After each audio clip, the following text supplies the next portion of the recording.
Un gusto, Salomón, siempre el estar en Nina Radio. Faltaba más. Buenos días. Ujú. Eduardo, el tema de Colombia habíamos anunciado cuando mencionábamos sobre este diálogo, ¿ya? Hay algunos días de protesta en Colombia. ¿Cómo está la situación? Parece que no se calma.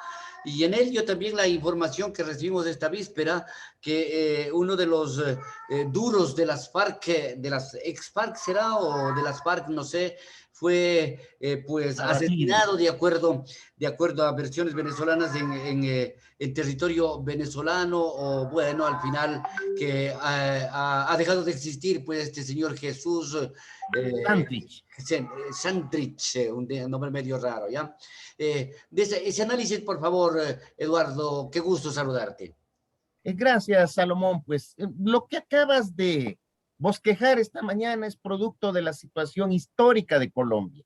Obviamente, pues se trata de un país atravesado por circunstancias difíciles, complejas, de largo arrastre histórico, ¿no? Entonces hemos tenido un país con guerrilla permanente desde el año 1900, prácticamente 48, 49, cuando se organiza la guerrilla liberal en la violencia hasta este momento, es decir, estamos hablando de periodos de largo tiempo, de largo aliento en materia de violencia guerrillera en ese país. Y claro, el señor Santrich había sido negociador de los acuerdos de paz de La Habana, había pertenecido pues a la dirigencia histórica de las FARC, una personalidad sumamente importante. Él estuvo acogido al proceso de paz. Sin embargo, de acuerdo a las versiones tanto colombianas como norteamericanas, el señor Santrich tenía un pedido de extradición a los Estados Unidos precisamente por acciones de narcotráfico que fueron los que rompieron la paz relativa que Santrich tenía acogido a los acuerdos de paz y resolvió de irse a la montaña. En estas circunstancias integró las disidencias de las FARC y este grupo de disidencias estaban, pues, de lo que se decía y acaba de ser confirmado por los hechos, estaban ubicadas en territorio venezolano.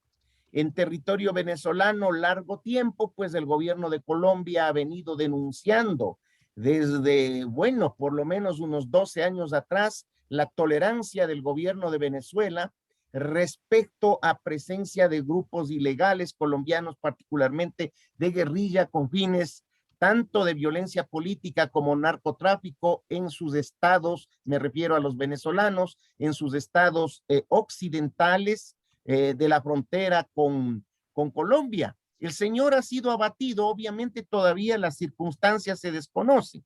El gobierno, o más bien dicho, la opinión pública en medios venezolanos, se dice que el señor ha sido abatido por algún grupo que penetró en esas zonas con el propósito de asesinarle y cobrar pues la recompensa económica que se estaba ofreciendo por su cabeza, en vista de que, como anotamos, pues él tiene un pedido de extradición solicitado a los Estados Unidos, tiene un proceso judicial abierto por tráfico de drogas en Colombia.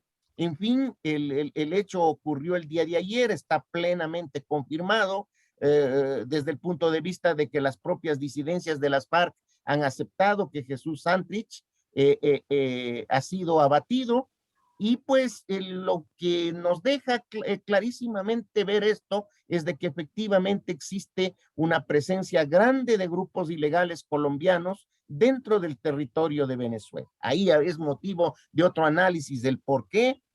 Desde luego son razones también ya de un gran margen histórico, no es algo reciente, pero esto ha resentido grandemente pues a Colombia, el hecho de que Venezuela hospede movimientos ilegales que luego afectan la seguridad del país. Eso en el primer punto, así brevísimamente esbozado. En el segundo punto, el problema colombiano está complicado por razones históricas también complejas, ¿no?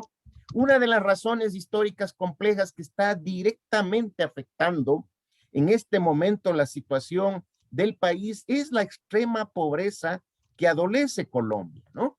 Por eso tenemos de que no obstante de que el paro nacional iniciado el 28 de abril, las manifestaciones iniciadas el 28 de abril pasado cumplieron un primer objetivo obligándole al gobierno a echar un paso para atrás en su proyecto de reforma tributaria. Ya comentaremos quizá en qué consistía esta reforma que enojó tanto a la población de Colombia. No obstante de que el gobierno retiró eso, no obstante que renunció el ministro de Finanzas, no obstante de que se ha ido la canciller, no obstante todo, pues las manifestaciones siguen y se ha iniciado un diálogo tentativo entre el comité de paro, que además no está ni integrado por todos los grupos sociales que están en las calles, con el gobierno colombiano, pero de las reuniones sostenidas el domingo y sostenidas el día lunes, se ve que todavía no aflora un camino de solución. La parte de la mesa de diálogo está pidiendo que se le den garantías para las marchas, que se respeten las marchas, que se retire la policía represiva, lo que denominan el SMART. Lo de represivo le estoy utilizando como palabra técnica, no con el hecho de que la finalidad de la policía esa sea reprimir con salvajemente, pues en realidad eso es una salida de tono, es un abuso cometido, porque desde luego Colombia tiene el SMAT, la unidad antidisturbios, que sirve para el control racional de las marchas. Lo que pasa es que ha habido ahí exageraciones, gravísimas violaciones de los derechos humanos, pero es otro aspecto que no está contemplado en el marco legal colombiano, aunque sí responde Salomón a circunstancias históricas también específicas. Colombia es un país de gran violencia donde se ha desvalorizado la vida humana de tanto entre los grupos de disidencia política como entre las mismas Fuerzas Armadas y de seguridad colombianas. Por eso nos explicamos de que esté bordeando ya los 50 muertos, de acuerdo a la ONG Temblores, que es una ONG que se dedica a monitorear este aspecto de los datos complejos de la violencia en torno a estas manifestaciones, a estas marchas. Pero en fin, en la parte ya de fondo que está planteando el comité de paro y que no ha llegado todavía a ser considerada como negociación. Ellos han planteado, pero no como negociación más allá de este pedido de legitimación de la protesta y de retiro de las fuerzas, como menciono, tiene que ver pues con razones económicos sociales. Por ejemplo, retirar el proyecto de salud que hay en el Congreso colombiano, que tiene efectos, de acuerdo a la visión de una gran parte de la sociedad colombiana, negativos. Ellos solicitan pues que se suban los bonos tributarios en Colombia de tal manera que, parecidos al bono ecuatoriano, tienen un margen del 0.6% del PIB en Colombia, que se suba, por ejemplo, al 2% del PIB, que es algo plenamente factible, pero existen otros pedidos como este que ya desde el punto de vista lógico resulta difícil de que el gobierno colombiano pueda cumplir, que se dé un salario mínimo vital por 6 meses a las capas pobres de la población colombiana por un margen de $250. El costo global de este pedido sería de 45 mil millones de dólares. Obviamente la cifra es imposible de que el gobierno de Colombia pueda manejar como alternativa. Sería demagógico que lo acepte ya solo por la magnitud del pedido, pues, ¿no? 45 mil millones de dólares, cuando si tomamos en cuenta la reforma tributaria de la que hablamos, pretendía cubrir un hueco fiscal de apenas 6 mil millones. Digo apenas en relación al monto de esta cifra ya fuerte. Existen otros pedidos, desde luego, matrícula gratuita para los estudiantes en las universidades públicas, para todos los estudiantes colombianos, graduados sobre todo en términos de su nivel económico-social, y otros pedidos que integran una lista de por lo menos 7 puntos: no privatizaciones, no discriminación de género, subsidios a las MIPIMES y empleo con derecho, y una política que defienda la soberanía y seguridad alimentaria, defensa de la producción nacional agropecuaria, etcétera. Estos son los pedidos que están siendo planteados en términos económicos sociales y que fueron puestos de manifiesto pues en la reunión sobre todo del día domingo. Pero como digo, todavía no han entrado a un proceso de negociación de los temas de fondo.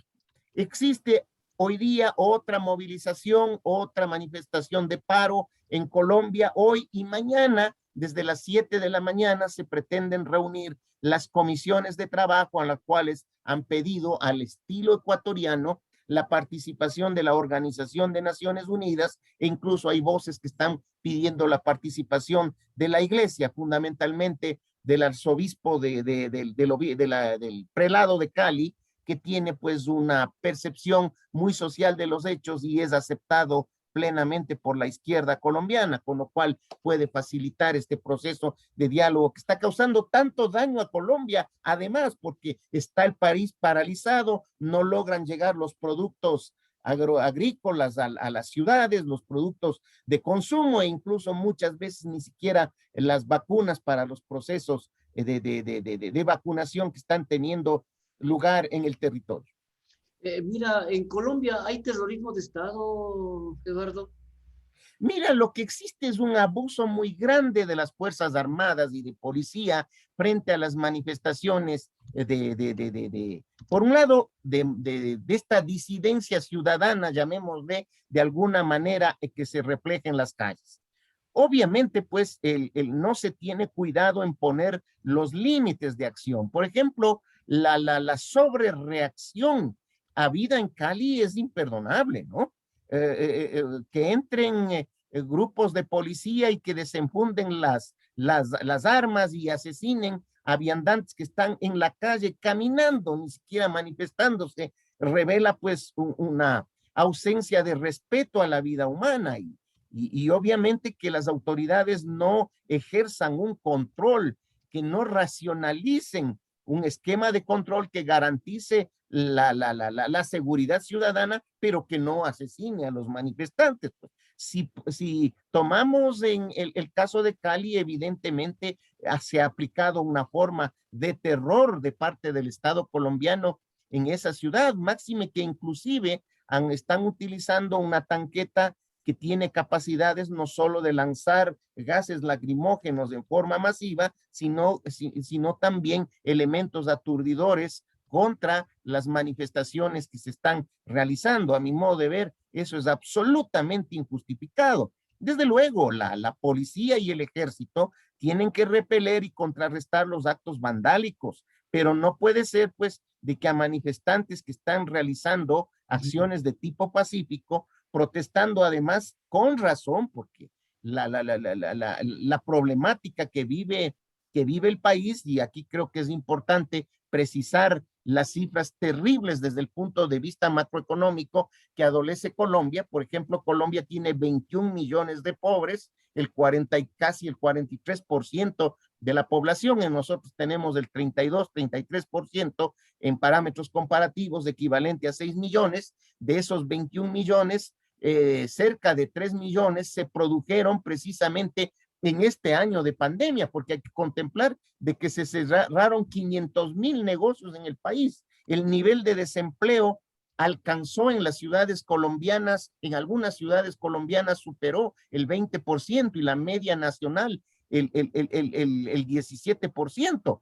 Hay ciudades como Santa Marta, en el norte, en la costa caribe colombiana, que tienen, Salomón, el 52% de pobres. 52%. Esas son magnitudes prácticamente, bueno, comparativamente casi propias del continente africano y no de América Latina. Obviamente existe un gran disgusto por esta situación en el conjunto sobre todo de la clase media, la clase menos favorecida, y obviamente el pretender sobre eso grabar contributos a la población fue lo que encendió la chispa. Ellos pensaban aumentar el conjunto que iba a pagar el IVA, poniéndolo a la luz eléctrica, al agua potable, a la compraventa de computadoras. Pensaron aumentar el número de personas que debían pagar el impuesto a la renta, es decir, grabar con impuesto a la renta a los sueldos de más de $1,000 en el universo colombiano, y obviamente esto disgustó por las condiciones de estancamiento económico y de pobreza profunda que acabo de referir. Colombia además es el segundo país más desigual de América Latina. Hay datos que lo marcan, mientras Haití tiene el 0.6 de coeficiente Gini. El coeficiente Gini marca como 1 la desigualdad absoluta y 0 la igualdad absoluta. Haití tiene 0.6 y Colombia tiene 0.52. Es decir, está apenas a 0.8 menos, a 0.08 de diferencia. En el caso referencial, para graficar esta idea, Ecuador tiene 0.47 y Uruguay tiene 0.42, que son cifras pues que aunque parezcan cercanas, reflejan pues una situación social dramáticamente desigual a medida pues de que esto se va incrementando cifras arriba, incluso con el agravante que en el campo colombiano, Salomón, este Gini es 0.8 hasta 0.85, con lo cual si 0.85 está a décimas de 1, ¿no? Entonces, obviamente pues esta situación conlleva pues de que haya un disgusto en la sociedad colombiana absolutamente racional, ¿no? Porque no se puede decir, como aquí se ha mencionado, de que existen conspiraciones que han motivado esta salida del pueblo colombiano a las calles. Indudablemente que habían ahí grupos que quieren pescar a río revuelto, que quieren empujar la gravedad, que incluso organicen el vandalismo, que de hecho lo hay. Que haya intereses de que Colombia se debilite de parte del señor Maduro, debe haber, pues, pero lo fundamental aquí es un problema estructural de tipo económico-social. Gracias, Eduardo. Pues vamos recurrentemente a conversar contigo. Te agradecemos infinitamente porque nos da una nueva panorámica de lo que es la realidad colombiana. A la final, como vecinos de Colombia, de Perú, lo que pasa allá también nos pasa a nosotros, ¿no es cierto? Entonces, en ese sentido, pues ciertamente, además me da un gran gusto el saludar a los tiempos contigo y pues, claro, disculparás nomás que te vamos a seguir llamando para estos diálogos hacia la Amazonía ecuatoriana. Y hasta pronto, Eduardo. Desde luego, con el mayor gusto, un buen día a ti y a los radioescuchas. Hasta pronto con Eduardo Durán.